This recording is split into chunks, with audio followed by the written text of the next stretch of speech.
Also, if anybody has some snacks in their pockets, maybe. Time. Yeah. Thank you. Thank you. Oh, it's not a hurry. Just thank you. Oh, thank you so much. Having to text your manager that you're going to be late because you're taking your daughter to her first day of school and there was a lot of things going on. It's just like, it's almost like you're a child, and like it should just be fine to be late. Like it literally should just be fine to be late unless it's affecting others.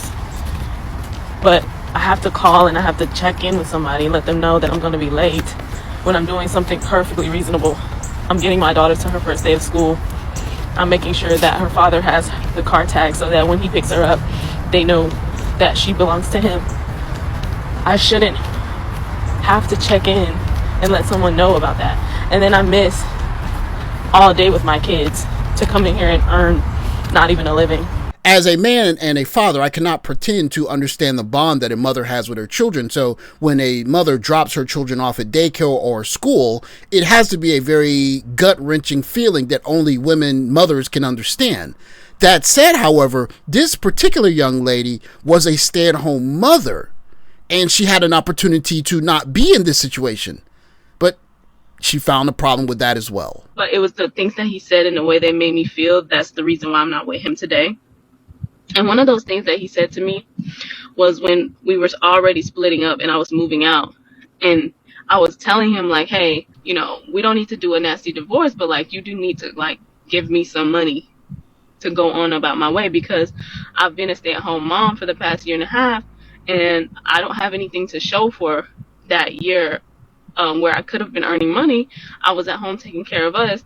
Like, you got to work because of my sacrifice, so I deserve something. We can only put together bits and pieces of the whole story from her side of the story, but one thing we can surmise up front is that if this gentleman had enough money to make sure that she was a stay-at-home wife with 2 children, he's doing quite well for himself. Another thing I might surmise is that if he drove a hard bargain at the end when she most likely decided to leave, it might be possibly because he felt that he did everything right. He had his wife at home with his 2 children, and he was working, making whatever amount of money that he's making to make that possible. And then she wakes up one day and not only says, I'm unhappy I'm leaving, but because I'm leaving and I did all of the sacrificing as a stay-at-home wife, you owe me something. And that probably drove him to say, you know what? I'm going to drive the hardest bargain I possibly can because I don't feel appreciated. You got to work because of my sacrifice, so I deserve something. And, like, nothing unreasonable, but just something so that I can breathe, so that I'm not, like, paycheck to paycheck, literally. And he told me, he said, and I also said that, yeah, I didn't work, but, like, I provided value because I gave birth to 2 children and I raised them. And I helped with family life. And his answer was, what you did, that's not how value works. What you did didn't have any value because there was a lot of women who wanted to give me kids. I could have had kids with anybody. But you can't just run out and go find a man to provide for you any day of the week. So me providing for you was more valuable than you giving me 2 children. I can't speak directly to why they broke up, but if he did something egregious, I would imagine that she would not be leaving asking him for money. Most likely what happened is that she woke up and felt that she couldn't live her best life, and she felt that she was being retarded from doing what she wanted to do with her life, and she was watching social media and she decided, I need to spread my wings, go live my own life, and by the way, you owe me. And he, in a very matter-of-fact way, told her, I have value. What I have done for you could be done for someone else. And if you want to go find better, then go hire a lawyer and see what you can take from me. And it is what it is. And I would imagine, again, that is because she had this attitude while he was working a job that made it possible for her to be a stay-at-home wife. Living with a man seems like a real life horror film. Like, I would work 3 or 4 jobs to not live with a man. Like, Why would you willingly live with a man if you don't have to? God, no. Even if you are married to him or in a relationship with him, there's just no need to live with him. I know it's expensive and I know it costs a lot to live, but I would do everything in my power to not have to live in the same house with a man. Myles Garrett's Olympic snowboarder girlfriend Chloe Kim was in attendance for Cleveland Browns practice yesterday. The Olympian documented her time at practice, showing off her superstar boyfriend Garrett and a photo of Noah the Eagle. The two made their relationship public in May when they were spotted at the Anime Awards together. As is generally the case with these kinds of superstar couples, we don't really know the inner workings of their relationship. But what we can say is that this is a substantial departure from what we would have expected from someone like Myles Garrett, and to be honest, from someone like Chloe Kim. But there they are, her visiting him at Eagles practice or Browns practice yesterday. That said, she doesn't necessarily have the body that you might think would entice someone that has a body that many people rave over. I'll put it that way. That said, however, it must be something else about her that drives his attraction to her. And I suspect that's her attitude. Don't nobody make marriage sound worse than a married woman. My God, I'm currently reading Gabrielle Union's second memoir, but I'm going to be so honest. Some of these chapters are feeling like struggle love propaganda. I don't think I can finish it. When Michelle Obama was on her book tour, I was calling it the I Hate My Husband tour in the group chat because, yeah, she's definitely on the list when I think about women who make marriage sound awful. Like, Michelle Obama made marriage sound like it was going to war. In one of the chapters, Gabrielle Union talks about how when Dwyane Wade retired from basketball, they had a conversation about how, like, it was now going to be her turn for her career to go first. Like, the whole family moved to LA so that she could be at home more, but also be close to all of her work with acting and such. And she talked about all the sacrifices that she and their family had to make for his career and how it was nice that it was finally going to be her turn to be put first. But when she got to the point where she was talking about how she could not stand Barack for 10 years, I'm like, wait a minute, what do you mean? You couldn't stand him for 10 years. And this is 10 years before when he became the president. And she goes on in the chapter to talk about how there was this one day where she was super overwhelmed, had a bunch of calls and meetings for some show she's producing. And she was also multitasking, trying to find a new nanny for Kavia and trying to sign Zaya up for some new extracurricular activity. And Dwyane walked past and she was like, hey, can you grab me some water? And he said, I don't work for you.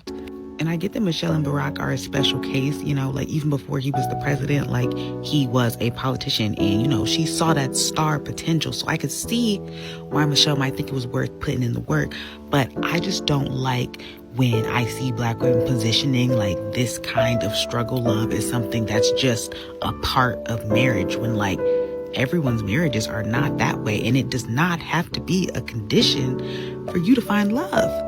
And then did not get her the cup of water. And she had to go get the water herself in the midst of doing all of this stuff, including taking care of activities for his child that she is not related to. What's interesting about these two particular videos is that they are both memoirs of two women, Michelle Obama in one case and Gabrielle Union in the other, that are married to very famous, wealthy men. In one case, it's the president of the United States. In the other case, it's a Hall of Fame basketball player. And the complaints are there. Of course, they're not perfect, but even if you go back to the gentleman at the beginning of this video, he had a wife staying at home with 2 children. So even he wasn't an average earning man, yet it was full of complaints like this. And then said that to resolve the situation, she had to call a family meeting to talk to everyone, but specifically to talk to Dwyane about how she needs more grace and support in this time in life because she got a lot going on. And I just don't understand why you would voluntarily stay married to someone who you have to beg for a cup of water. Begging for a cup of water and splitting the bills 50-50, because this made me think about how she told us that she was splitting the bills with this man even though he has many millions more dollars than her. I know y'all say don't ever say it couldn't be you because you don't know what the future holds, but yes, I do. I know that that could never be me. These are 2 elite men, and they are confronted with complaints. Are you having questions about why Chloe Kim is the love interest of Myles Garrett? This is the press conference that made Chloe Kim a household name. Well, as much as a household name you could be before you started dating Myles Garrett. That said, I want you to do one simple exercise when you're watching this clip. Count how many times she says thank you. Also, if anybody has some snacks in their pockets, maybe. Yeah. Thank you. Oh, it's not a hurry. Just thank you. Oh, thank you so much. So, do you want to eat first, or? Oh, it's okay. I'll wait. You want some? Are you sure? Thank you. This is good. Oishi. Thank you. Oh, thanks so much. Okay, I'm ready. Of course, it's unfair for me to assume that she's like this all the time behind closed doors. That just wouldn't be fair.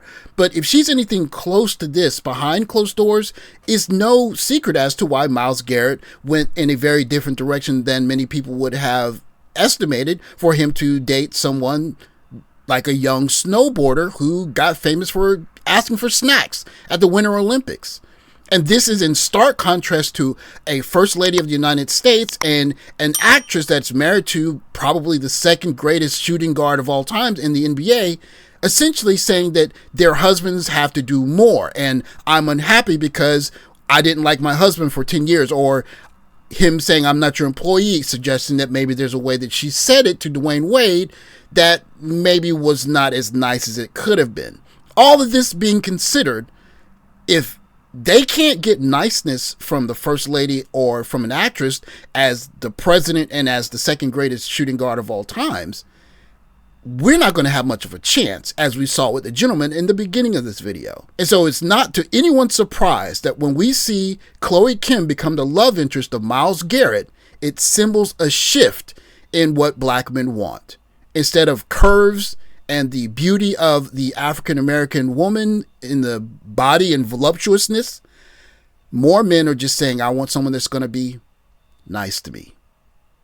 Someone that's going to say that I'm enough. Thanks for watching. Like, subscribe, comment below. I'll catch you in the next video. Take care.